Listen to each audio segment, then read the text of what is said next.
Hey guys, today I'm going to tell you how to fix this application requires iOS 14 or later on iPhone or iPad.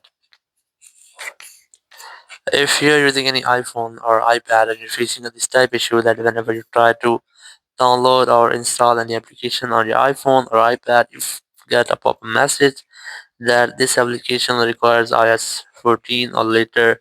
You must update to iOS 14 in order to download and use this application.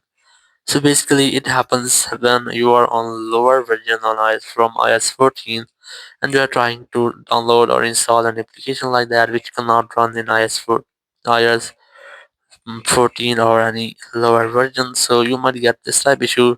So now to fix that, you have a simple way. You just have to go for settings here, go for general here, go for software update, and you have to try to update your software.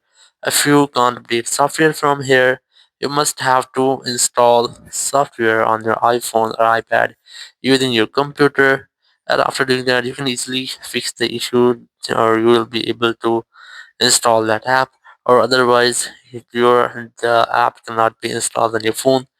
So in this way, you can easily fix the issue. Thank you very much for watching the video. Until next video, bye bye.